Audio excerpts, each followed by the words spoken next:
lá, João capítulo de número 3, verso de número 19 ao 21.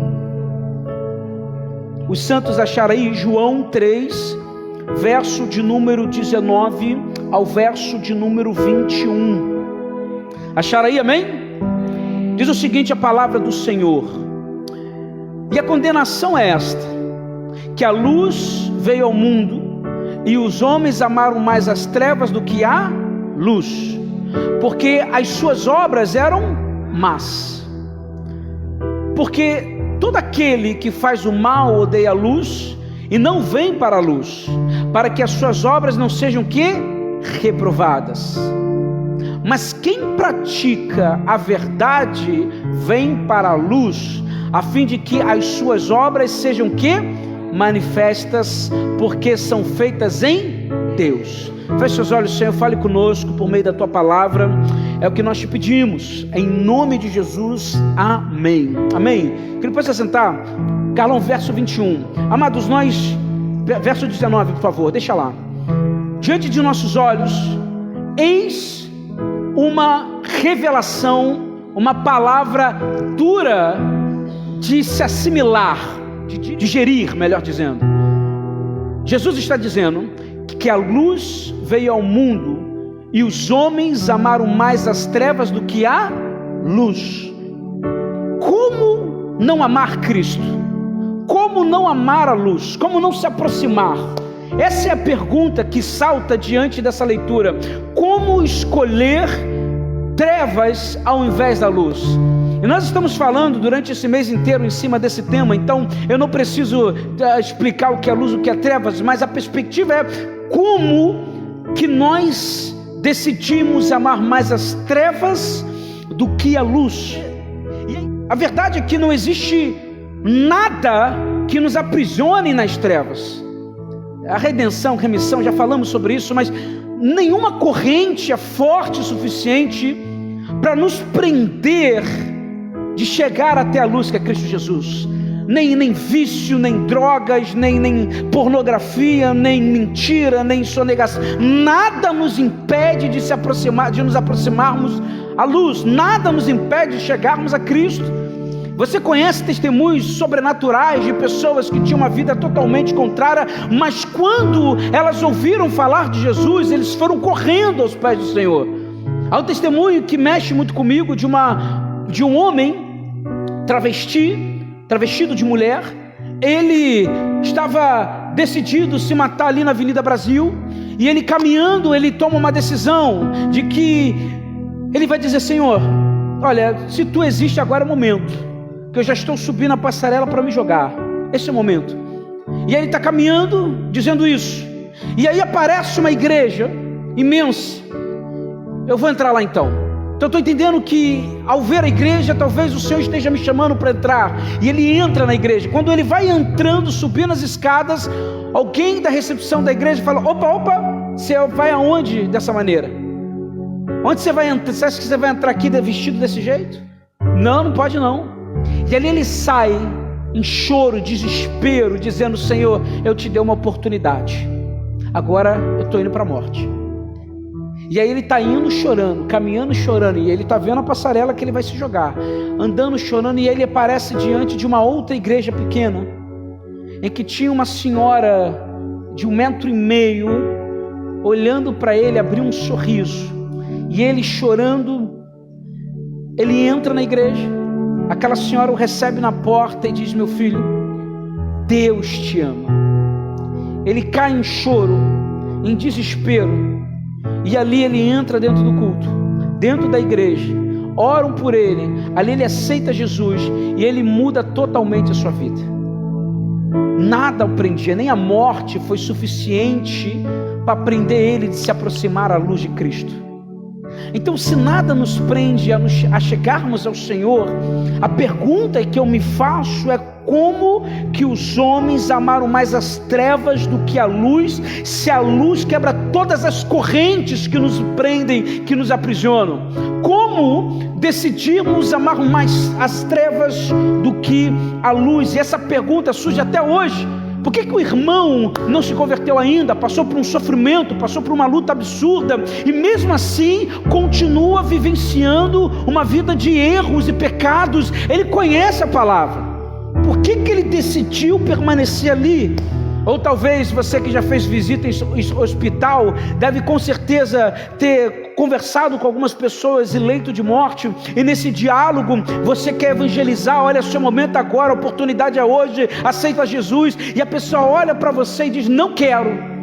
Dói, né? Quando a gente ouve um negócio desse, a gente, meu Deus, a pessoa está no... Como assim você não quer? Não, eu não quero. Eis a pergunta: como que pessoas amam mais as trevas do que a luz? Salmo 119, verso 105, nós falamos disso na quinta-feira. Vai dizer: a tua palavra é lâmpada para guiar os meus passos, é luz que ilumina o meu caminho. A luz, ela não só revela o caminho, mas ela revela quem nós somos. Quinta-feira nós acendemos mais uma vez a candeia, e aí coloquei em cima da palavra, e o que o salmista está explicando é que a luz da palavra de Deus, ela ilumina o caminho para que a gente não venha tropeçar, não caia em buraco, a gente possa desviar dos caminhos errôneos. Mas quando a gente se aproxima da luz, as coisas vão ficando claras aos nossos olhos, não é verdade? E nesse momento, o que o salmista está deixando, faz com que a gente compreenda, é que ela não só ilumina o caminho, mas ela revela quem nós somos. A luz traz clareza a nosso respeito, de uma tal maneira que Jesus responde esse questionamento de por que amam mais trevas do que a luz. Simples, verso 21, verso 19 de João capítulo 3, que a luz veio ao mundo e os homens amaram mais as trevas do que a luz, porque as suas obras eram o quê? Más. Mateus 19, o jovem rico chega diante de Jesus e faz a seguinte pergunta: Senhor, bom mestre, como que eu faço para herdar os céus? Como que eu faço para eu ser salvo? Aleluia. Como é que eu faço? E aí Jesus vai dizer: olha, você tem que seguir as leis, os mandamentos. Ah, mas a lei eu cumpro todas elas, eu as cumpro como inteiro, perfeitamente. Nossa, minha vida com a lei, ela é perfeita, não há ninguém aqui que possa me acusar de algo. E aquele homem vai dizendo todas as coisas que ele cumpre, todas as leis que ele faz, tudo direitinho como for ensinado desde pequeno. E ele não percebe, mas quando ele se aproxima de Jesus, a luz do mundo, algo acontece. Ele se aproxima querendo uma resposta, mas ele não percebe que ao se aproximar, Deus vai revelar quem ele é. E aí Jesus vai fazer uma outra indagação para ele: olha, se você quer ser perfeito, verso de número 21, se quiser ser perfeito, vai, vende tudo que tens, dá aos pobres e terás um tesouro no céu, e vem e segue-me. E o que acontece? Verso 22 vai dizer, em Mateus 16, e o jovem, ouvindo essa palavra, retirou-se triste, porque possuía muitas riquezas. O jovem foi em direção da luz, mas quando a luz revelou onde estava o coração dele, ele vai embora, porque ele não aceita abrir mão daquilo que ele ama, que são as suas riquezas, que ele se sacrificou, que ele lutou. Ele é um exemplo para a sociedade, o homem com uma vida santa, o homem que as pessoas olham e falam: não, aquele ali é piedoso, aquele ali tem uma vida de santificação, ele é um homem próspero, é uma coisa assim fascinante. Olha, uma vida com Deus, uma vida de entrega o fez prosperar, lindo, maravilhoso. Mas quando ele se aproximou diante de Cristo, o que Jesus vai dizer para ele: olha, percebo que você tem uma dificuldade, entrega o que você tem e me segue. E a Bíblia é bem clara ao dizer que naquele momento ele retirou-se triste, porque possuía muitas propriedades. João 3,21, os homens amaram mais as trevas do que a luz, porque as suas obras eram más. O coração daquele homem estava na riqueza, e quando ele se aproxima do Senhor, o coração dele é revelado publicamente. É um texto que eu particularmente não sou muito fã, não pelo desenrolar, não pelo pecado dele em si, mas é porque quando ele vai embora, Jesus não fala, volta aqui, não, vem cá, não, vamos tentar de outro jeito. Jesus não faz isso. Eu acho que essa parte para mim dura do texto, porque eu gosto de dizer diariamente que Jesus é aquele que dá muitas oportunidades, de fato dá, mas são escolhas que nós fazemos. São escolhas que fazemos. E naquele momento, quando ele se aproximou da luz, ele teve que fazer uma escolha. Ou eu assumo esse meu pecado, ou eu assumo quem é aquilo que eu idolatro e abro mão de tudo isso para seguir Jesus, ou eu vou embora e volto com tudo aquilo que eu lutei para conseguir. A luz revela aqueles que diante de nossos olhos são exemplos, mas a gente não pode se esquecer de forma alguma que todo mundo, quando vai de encontro a Cristo, os pecados são revelados. A luz apresenta para nós quem nós somos de verdade. Mostra coisas que talvez aos nossos olhos escondemos ou não vemos, outros não veem a nós, sobre nós algumas falhas, as pessoas não veem as nossas dificuldades. Com certeza esse jovem rico, quando se apresentou para falar para Jesus, as pessoas já o conheciam, então deram espaço para que ele viesse falar. E quando ali ele coloca as suas indagações, Jesus olha para ele e diz, olha, de fato você é excelente, mas se você quer ser perfeito no caminho de santidade, você precisa tratar esse ponto dentro de você. Então o que faz com que os homens amem mais as trevas do que a luz não é o fato das trevas nos prenderem, porque não tem corrente que subsista ao Senhor, não tem nada que seja impossível ao Senhor. O meu Deus é aquele que quebra correntes, é o Deus que quebra a prisão, não tem nada. Mas por que então a gente decide ficar nas trevas? Porque Cristo quer que a gente caminhe no caminho da perfeição, e para isso algumas coisas precisam ser reveladas sobre nós. Então as pessoas amam mais as trevas, porque as obras delas são mais, e quando eles vão para a luz e isso é revelado, eles voltam para as trevas, porque não querem assumir verdadeiramente que são mentirosos, que amam o dinheiro, que amam a idolatria, que amam ter mágoa dos outros, que amam isso. Eles não assumem isso, e porque são orgulhosos, eles ficam presos nas trevas, não por causa de corrente, mas por escolha deles. Davi era tão transparente com Deus, eu acho esse um dos salmos mais lindos, né? Todos são lindos, né? Você vai sempre ouvir eu falando dele. Esse salmo para mim é fascinante, salmo de número 17. O salmista, o Davi, vai dizer o seguinte, que até de noite o Senhor sondava ele, até de noite, que o Senhor sondava ele e percebia que nele não tinha nenhum pensamento errôneo. Salmos 17, verso 3, ele diz o seguinte, veja, acompanhe comigo: provaste o meu coração, visitaste-me, de que momento? De noite, quando eu estava dormindo, o Senhor me visitou ali, examinou-me e nada achaste. Senhor, eu tenho tanto prazer no Senhor, que eu quando eu me aproximo dele, eu sei quem eu sou.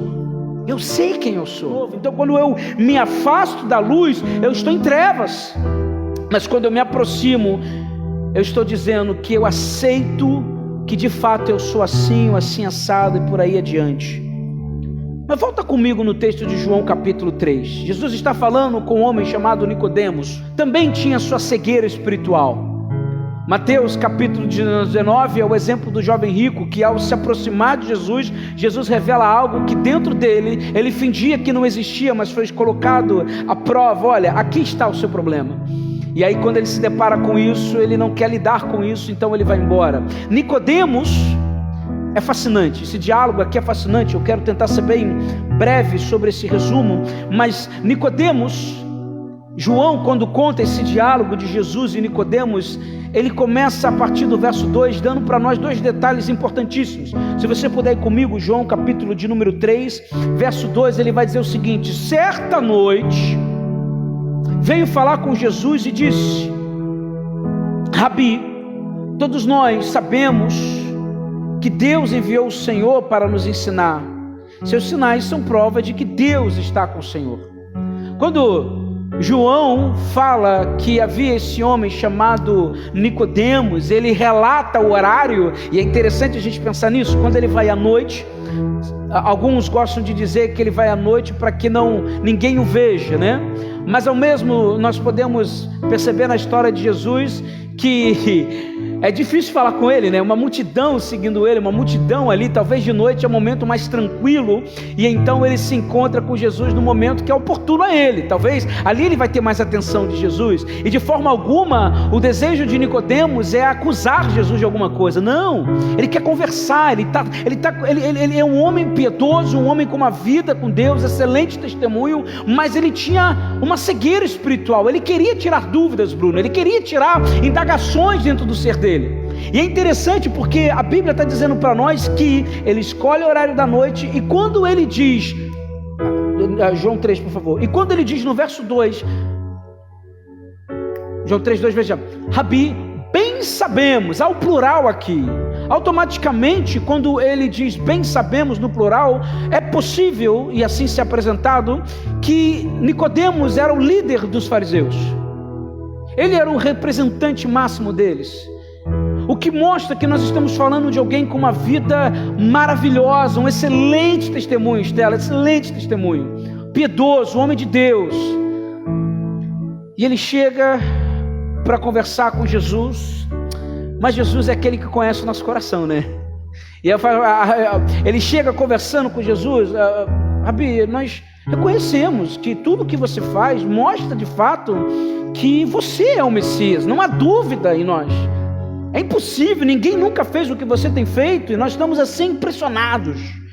Então foi lá Nicodemos encontrar com Cristo, a luz do mundo, trazer suas indagações em busca de entendimento.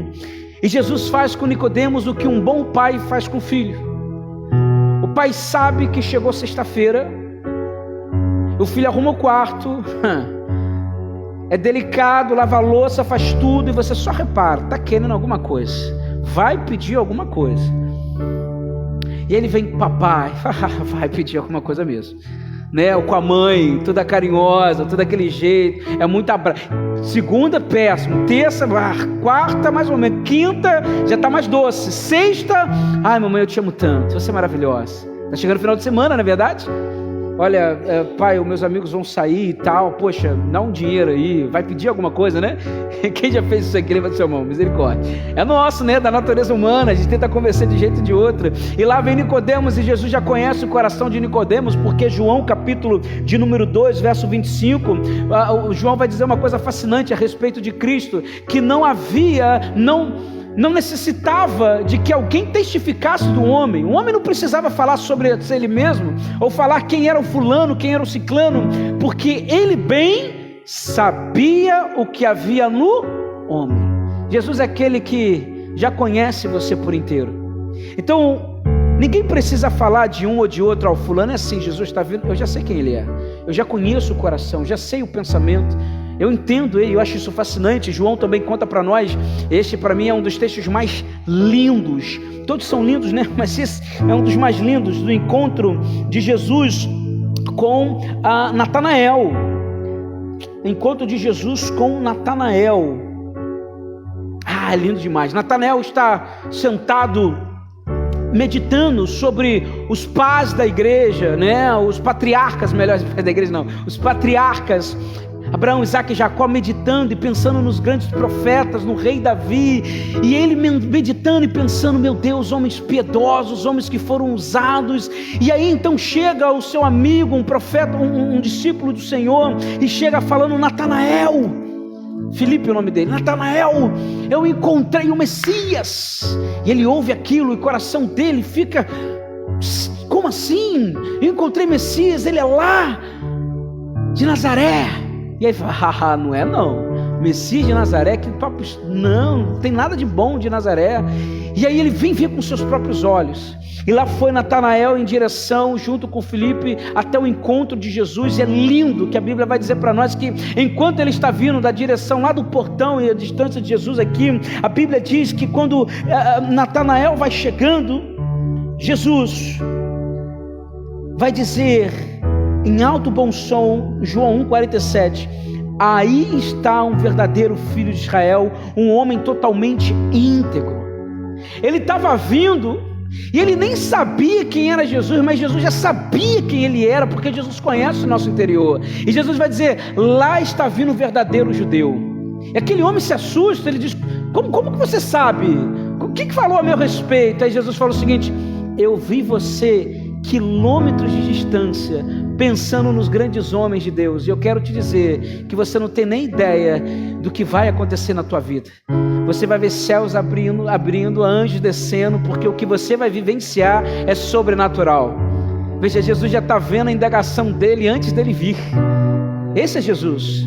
E quando Nicodemos vai conversar com Jesus, Jesus conhece o coração dele, as dúvidas, indagações, e a coisa que Jesus vai dizer para ele: olha, Nicodemos, na verdade, em verdade vos digo, que aquele que não nascer de novo não pode ver o reino de Deus. Quando ele ouve aquilo, começa a vir algumas...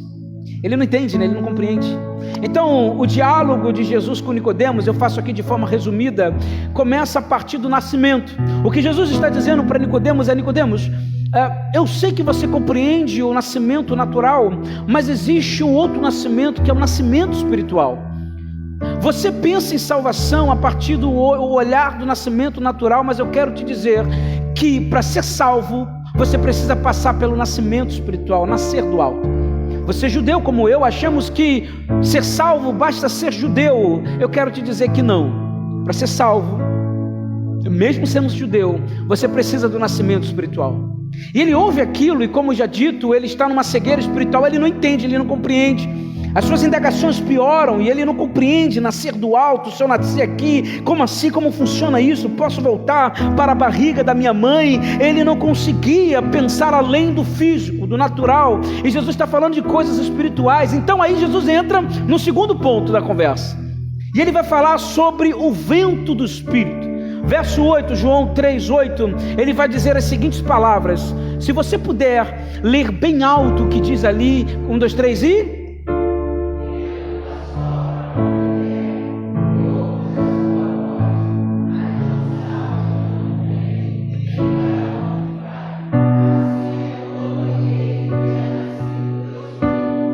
complicou mais ainda. Se ele não entendeu o nascimento espiritual, agora entender isso. Mas ele, como um bom fariseu, automaticamente se lembrou de algo.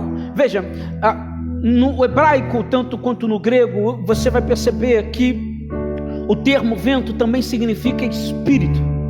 E automaticamente, por aquele homem ser um grande entendedor da palavra, conhecedor, ele se lembra de Ezequiel, dos vales dos ossos secos, em que naquele momento o que Jesus está falando para ele é algo que ele já compreendia, o grande profeta Ezequiel. A Bíblia conta para nós, e vou ser bem breve aqui, mas a Bíblia conta para nós que aquele homem é levantado por Deus para falar ao vale de ossos secos. Então ele fala e os ossos começam a se mexer. Só que Ezequiel observa que faltava algo.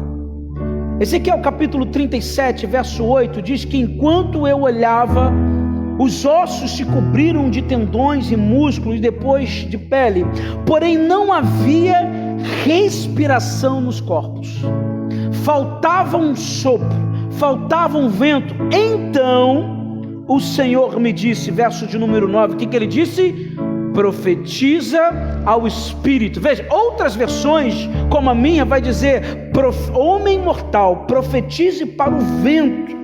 Diga que o Senhor Deus está mandando que ele venha de todas as direções para soprar sobre esses corpos mortos, a fim de que vivam de novo.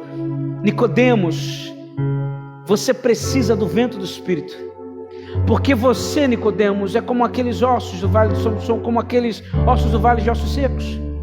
Você está morto. Não só você, todo Israel está morto. E por isso que, por mais que você tenha uma vida de piedade, por mais que você tenha uma vida de excelência como um homem de Deus, por mais que você siga todas as leis, vocês estão mortos espiritualmente. Falta algo. Falta o vento do Espírito sobre a vida de vocês e sobre a vida de Israel. Você precisa nascer de novo. E você precisa do vento do Espírito. E quando ele ouve aquilo, ele começa a compreender. Mas Jesus entra num outro ponto desse diálogo que eu acho fascinante, em que ele vai falar no verso 12 o seguinte: se tratando das coisas terrenas, João 13:12, não me credes, como crereis, e se vos falar das celestiais, se tratando das coisas terrenas não me credes, como crereis se vos falar das celestiais? Se aquilo que é terreno você não compreende, o que dirá das coisas espirituais? Então ele precisa explicar para Nicodemos uma coisa que há de acontecer lá na frente, porque o novo nascimento e o vento do Espírito vão vir através da morte da cruz. É a partir da cruz que tudo isso vai acontecer. Só que Nicodemos está com dificuldade de compreender, e Jesus precisa falar de uma coisa que vai acontecer, que não aconteceu. Como é que funciona? É um papo muito louco, né? Como é que funciona? Como é que eu explico já para ele o que vai acontecer? Ele não vai entender. Já sei. Nicodemos, você se lembra da serpente que Moisés levantou? E aí automaticamente as coisas começam a trazer mais clareza. E aí Jesus então olha para ele e vai dizer o seguinte, a partir do verso, a gente lê o verso de número 12, aí vai dizer o seguinte, verso de número 11, verso número 13, ninguém jamais subiu ao céu, exceto aquele que já desceu, o Filho do Homem, verso 14, e como Moisés no deserto levantou a serpente de bronze numa estaca, também é necessário que o Filho do Homem seja levantado, para que todo aquele que nele crê tenha a vida eterna. Quando ele fala isso para Nicodemos, ele está fazendo com que Nicodemos se lembre que quando o povo estava ali com Moisés no deserto, começou a ter muitas cobras e picava, e o pessoal morria, e necessitava de algo urgente, de um remédio urgente, de uma forma urgente. E Deus olha para Moisés e fala: Moisés, levanta numa estaca a imagem de uma serpente, e quem for picado e olhar para aquela estátua da serpente, com fé vai ser curado, não vai morrer. Nicodemos lembrou disso, e o que Jesus está dizendo: vai chegar um momento em que eu vou ser colocado numa estaca, preso na madeira, e aquele que olhar para mim com fé, esse também vai ser salvo. Nicodemos está entendendo, e eu quero que você compreenda que não importa como a cobra te picou, se você estava dormindo, ela veio, isso não importa. O que importa, o que vai fazer com que você seja salvo, é você olhar para Cristo e crer que Ele é o único Senhor e Salvador. É isso. Quando Nicodemos entende isso, quando ele compreende isso, aí Jesus vai entrar no ponto crucial, porque Deus, vocês sabem de cor, João 3,16, o que diz? Deus amou o mundo de tal maneira para que todo aquele que nele crê não pereça, mas tenha vida eterna. Ele é Cristo colocado ali para que quem crê nele venha ser salvo. Deus amou tanto o povo no deserto que colocou uma imagem para que quem olhasse com fé fosse salvo, mas e quem não olhasse com fé não seria salvo. Deus amou tanto esse mundo que me enviou para que por meio da minha vida, por meio daqueles que crescem em mim, as minhas ovelhas viessem a ser salvas. E aí ele vai concluir esse diálogo no verso que nós lemos, a partir do verso 19. Veja, mesmo Deus enviando Jesus, que é a luz do mundo, muitos iriam escolher as trevas. Agora passa a ter mais clareza a nós. Mesmo Deus enviando Cristo, muitos iriam escolher as trevas, porque a luz do mundo revela quem nós somos, e a verdade, irmãos, é que nós temos dificuldades de aceitar verdades a nosso respeito. Eu, quando solteiro, eu tinha uma certeza: eu ia ser salvo. Eu, quando casado, agora estou debaixo do julgamento da minha esposa. E aí, se eu perguntar para ela se eu vou ser salvo, misericórdia. Graças a Deus ela fala que sim, né? Mas você já parou, chegar na sua casa e pergunta para o seu: você acha que eu vou ser salvo? Faz essa pergunta, para ver se você não fica tenso.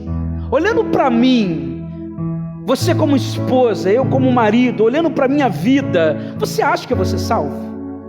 E para a esposa, irmão, sempre vai faltar alguma coisa. Assim como para o marido. Falta você discernimento. Sem discernimento você vai para o inferno, né? Mas a perspectiva é que a gente se coloca diante de alguém que nos conhece, sabe quem nós somos, sabe as nossas tristezas, nosso momento de bom humor, nosso momento de mau humor, nosso momento de dor. A esposa que sabe que você está quieto, tem alguma coisa acontecendo. Cristo é isso. Cristo é aquele que conhece o nosso coração, no interior do nosso ser, e olha para nós e está dizendo: olha, se você se aproximar, você vai ser exposto diante de mim e diante de você mesmo, que nega que você é isso, que nega que você é aquilo. Nicodemos foi até Jesus de noite, mas o pecado dele e de todo o povo de Israel foi trazido à luz diante da fala de Jesus. Quando Nicodemos vai até Cristo, Cristo começa a ensinar ele pontos, mas não falando somente de Nicodemos, mas de toda Israel, de todo mundo. Vocês estão cegos espiritualmente, vocês têm uma vida de piedade, vocês leem, vocês buscam. Nicodemos, você é um exemplo, mas falta em você o sopro do Espírito Santo para te dar vida, e a vida só vem através de Cristo Jesus. Depois disso, João capítulo de número 3, após essa conversa, nós somos lançados para João capítulo 4. Em João capítulo 4, se você puder abrir comigo, Jesus ele vai para um lugar, para um poço, meio-dia, sol. Nicodemos de noite, Jesus foi ao poço meio-dia. Chega naquele poço, Maria encontra uma mulher. Aquela mulher foi de encontro a Jesus. Ela não sabia, mas ela estava indo de encontro com a luz. A luz estava ali esperando aquela mulher chegar. Cristo, a luz do mundo, estava esperando aquela mulher chegar. E aí ela começa a conversar com Jesus, e Jesus começa a conversar com ela. E naquele momento, aquela mulher é revelada, o coração dela, a pessoa dela é revelada tanto para mim quanto para você. Está nas nossas mãos. A Bíblia diz que aquela mulher começa a ouvir Jesus falar, e Jesus fala sobre a água da vida, e quando aquela mulher ouve aquilo, lá no capítulo de número 4, verso 19, ela olha para Jesus e diz o seguinte: olha, vejo que tu é profeta. Tu é profeta.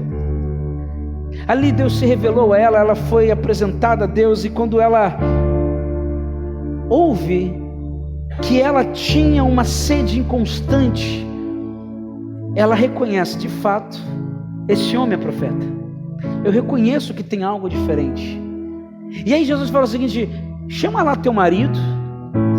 E aquele vazio dela, né, que ela tenta suprir nos homens, quando aquilo é exposto, ela reconhece que Jesus é profeta. Porém, entretanto, contudo, ela faz uma coisa que nós fazemos demais.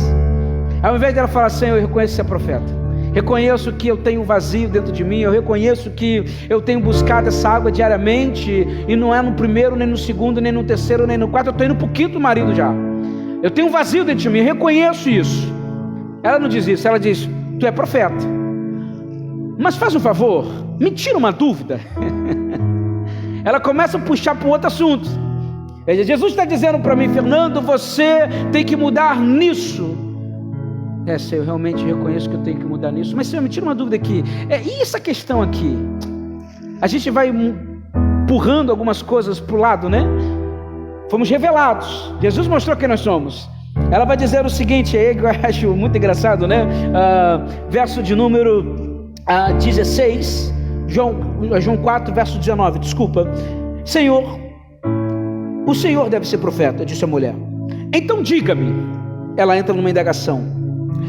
Por que os judeus insistem que Jerusalém é o único lugar de adoração, enquanto nós, os samaritanos, afirmamos que é aqui no Monte Gerazim, onde nossos antepassados adoraram?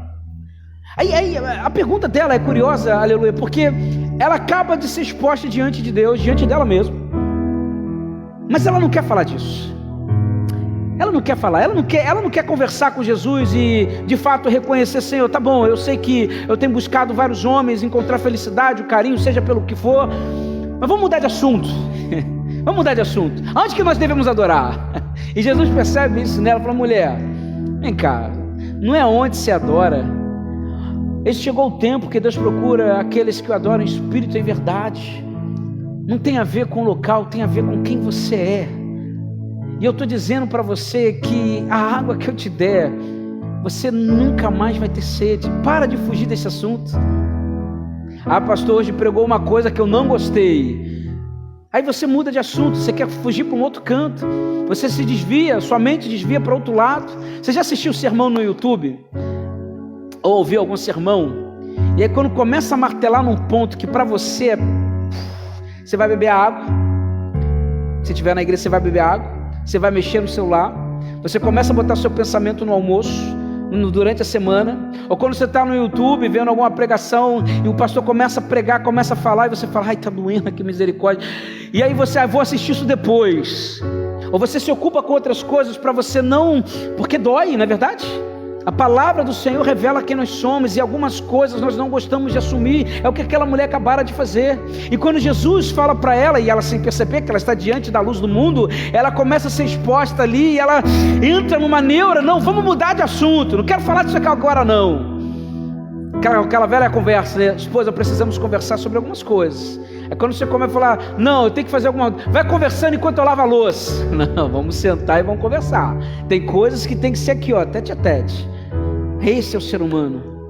Enquanto em Mateus 19, aquele jovem rico encontra-se com o pecado revelado diante de Cristo, Nicodemos descobre quão cego ele estava, quanto de vida faltava do Espírito na vida dele. Aquela mulher descobre que ela realmente tem um vazio, e ela tenta mudar de assunto, mas quando Jesus pega ela na curva, olha, esquece o lugar.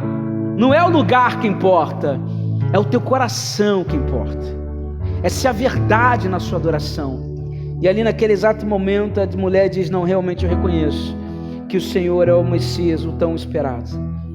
João 3, 21, Jesus vai dizer, quem pratica a verdade vem para a luz. Quem pratica a verdade vem para a luz. Todos enxergam a luz.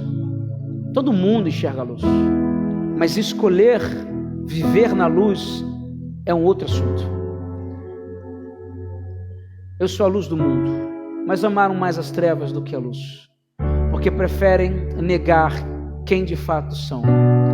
Preferem ouvir pessoas dizendo que eles estão certos, pessoas que incentivam o ego.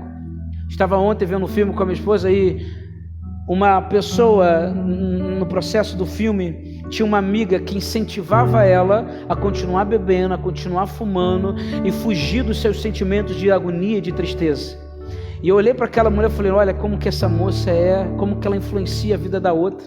Ela está em crise emocional, crise espiritual, mas ela é levada para um outro assunto, para que ela não se confronte, não venha mudar a vida, não venha se converter. As trevas são isso.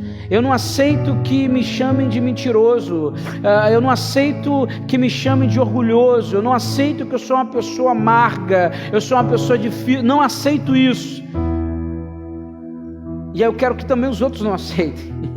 Eu quero que os outros também não mudem. Eu quero que os outros continuem como eu também sou. E a perspectiva desse texto que ele traz para nós é que Jesus vem, traz para nós, ele revela quem nós somos. Porém, aqueles que querem que o Senhor mude o seu interior, esses têm prazer de ir para a luz. Mas quem pratica a verdade vem para a luz. E o que seria essa verdade? Santidade, os mandamentos do Senhor, as leis do Senhor. Quem pratica isso quer estar na luz, porque sabe que a verdade, que a palavra de Deus, Salmo 119, verso 105, luz e lâmpada. Porque quando eu sigo a palavra, eu estou dizendo, Senhor, eu preciso me aproximar. E aí a luz vai iluminando, vai me ensinando e vai também revelando quem eu sou. E é o que Jesus está dizendo, mas aqueles que praticam a verdade, mas aqueles que seguem a lei, aqueles que me amam, que obedecem os mandamentos, esses estão indo em direção da verdade. Quantos aqui não conhecem testemunhos de pessoas que eram ateus e questionavam sobre Deus, questionavam sobre a Bíblia e começaram a ler e começaram a caminhar para a verdade? Não é verdade? Tem vários autores famosíssimos. Posso estar errado, se eu tiver, me corrija aqui, pastor Mazinho. Eu acho que Augusto Cury era um psicólogo que não era, né, crente. E aí ele começou a pesquisar, começou a ler Não é isso? E se aproximou de Cristo, porque quem quer entender quem Deus é, se aproxima dessa luz. E ele termina dizendo para Nicodemos que, verso 22 de João 3, olha, João 3, 21, desculpa. Mas quem pratica a verdade vem para a luz, a fim de que as suas obras sejam manifestas, porque são feitas em Deus. Verso 22. Depois disso, foi Jesus com seus discípulos para a terra de Judeia, e estava ali com eles e batizava. Você reparou que aqui não tem um fechamento? Mais uma vez, um diálogo que eu gostaria de saber como que terminou. Lembra de Jonas? Jonas também não tem um fechamento, né? A gente só sabe que ele ficou irritado. Mas aqui não tem um fechamento, porque do jovem rico ele vai embora triste. Mas aqui não tem um fechamento. Aqui João descreve que Jesus acaba com a conversa no verso 21. E ele não conta se Nicodemos mudou seu pensamento, se ele agradeceu por agora enxergar, ou se ele foi embora ainda com dúvida. Aqui não conta para nós. Porém, a Bíblia está dizendo para nós algo interessante, que em João 19 mostra que Nicodemos compreendeu as palavras de Jesus, e elas se tornaram mais assertivas ainda após a morte de Cristo. João 19, verso de número 38, vai dizer o seguinte. Você consegue pôr para mim, Carlão, por favor? João 19, verso de número 38. Depois disso, após a morte de Cristo, José de Arimateia, o que era discípulo de Jesus, mas oculto por medo dos judeus, rogou a Pilatos que lhe permitisse tirar o corpo de Jesus, e Pilatos permitiu. Então foi e tirou o corpo de Jesus da cruz. 39. E foi também quem? Nicodemos, aquele que anteriormente se dirigia de noite a Jesus, levando quase 100 arrateias de composto de mirra. E olha que curioso, o que a Bíblia está contando para nós é que naquele diálogo ele ainda não tinha compreendido, mas quando Cristo morre, ele entendeu quem era ele, a tal ponto de que as palavras de Jesus lá atrás fizeram um sentido tão forte na vida de Nicodemos, que ele faz questão de ir lá e dar o mais caro, o mais precioso, para tirar Jesus dali e envolvê-lo diante dos seus panos, perfumá-lo, porque ele compreendeu quem Cristo era.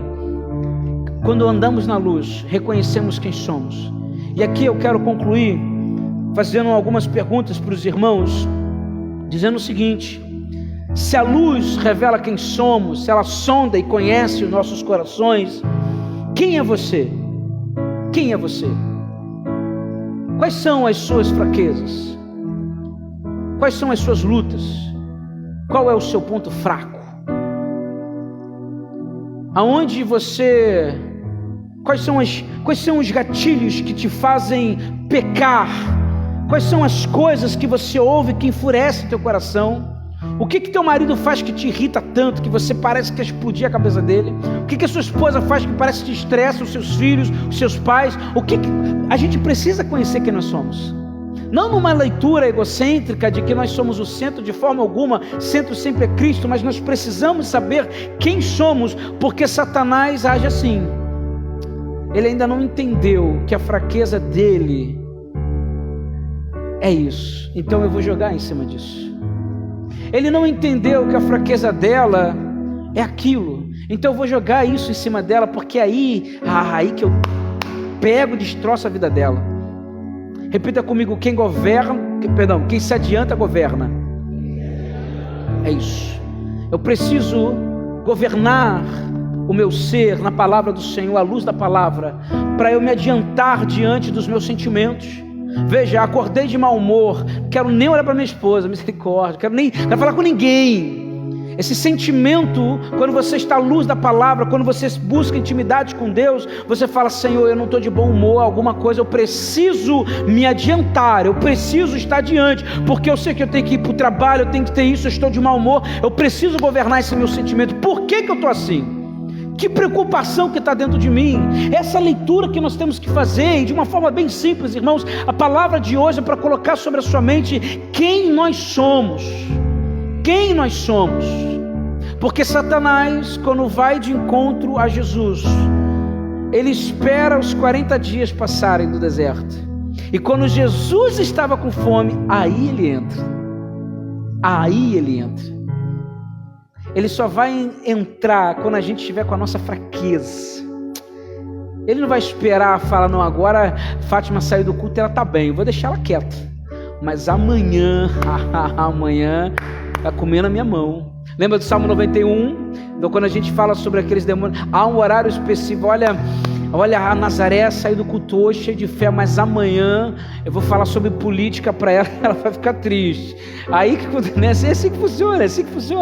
Então a gente tem que saber governar, a gente tem que saber entendimento, e só conseguimos isso através da luz da palavra. Senhor, quem eu sou? Por que isso pesa? Por que ir para a casa da minha mãe pesa muito? Por que falar com meus filhos ou com meu marido sobre esse assunto quebra o meu coração? Senhor, sonda-me, conhece o meu ser e me muda em nome de Jesus. É isso. Eu preciso andar com o Senhor, andar em verdade, e eu não posso permitir que Satanás dê um passo. Quem se adianta governa. Eu preciso governar os meus sentimentos e as minhas emoções. Feche seus olhos junto comigo. Senhor, nessa maravilhosa manhã nós queremos te dar graças, porque o Senhor é aquele que vive, aquele que reina. E Pai, assim como Nicodemos, vai ao teu encontro de noite, e ali o Senhor revela quem Ele era, Senhor. Assim como aquele jovem rico também, cheio das suas certezas e de um belo testemunho, vai de encontro a Jesus, o Senhor também revela quem Ele é. É como meio-dia, João capítulo 4, aquela mulher vai de dia e ali ela não percebe, mas então o Senhor também revela quem ela é. Senhor, em nome de Jesus, revela quem nós somos, Senhor. Ao aproximarmos de Ti, Senhor, nós não podemos ter medo de quem nós somos, das nossas fraquezas, dos nossos medos. Que a Tua palavra traga clareza daquilo que precisamos mudar, porque nós não precisamos ter medo, Senhor, de que o Senhor revele os nossos pecados a nós. Pai, o mundo amou as trevas mais que a luz, porque eles tinham vergonha do que a luz iria dizer a respeito deles. Mas Pai, como o Senhor é maravilhoso, quando diz para Nicodemos: Nicodemos, vai chegar o momento que eu serei colocado na cruz, e aquele que olhar para mim, crer, esse vai ser salvo. Senhor, nós cremos em Ti, e crer em Ti é andar na luz. Aqueles que vivem na verdade, esses se aproximam da luz. E Pai, não importa o porquê, de como, não importa o nosso pecado, não importa o que o Senhor chama para nós. Vinde a mim os que estão cansados. Olha, se você confessar os seus pecados, ali você vai ser recebido, ali você vai receber a graça de Cristo e herdar a vida eterna, Senhor. Me aproximar de Ti, Senhor, me aproximar da confissão verdadeira. É isso, é dizer quem eu sou, Senhor. Eu tenho sido um péssimo marido, eu tenho sido um péssimo pastor, eu tenho sido um péssimo filho, eu tenho sido um péssimo amigo, um péssimo irmão. E Pai, eu preciso que a Tua luz mostre isso para mim, para que a gente possa crescer e avançar diariamente, Senhor. Que a Tua palavra seja o nosso candelabro dentro da nossa casa, que ilumine os nossos passos, ilumine a nossa vida, para que a gente seja melhor, nos tornemos melhor no casamento, como mãe, como pai, em nome de Jesus, em nome de Jesus. Que possamos ser melhor, que possamos ser melhor. Assim nós oramos e confessamos, em nome de Jesus, e os santos dizem amém. Amém, amado? Você pode aplaudir o Senhor? Amém.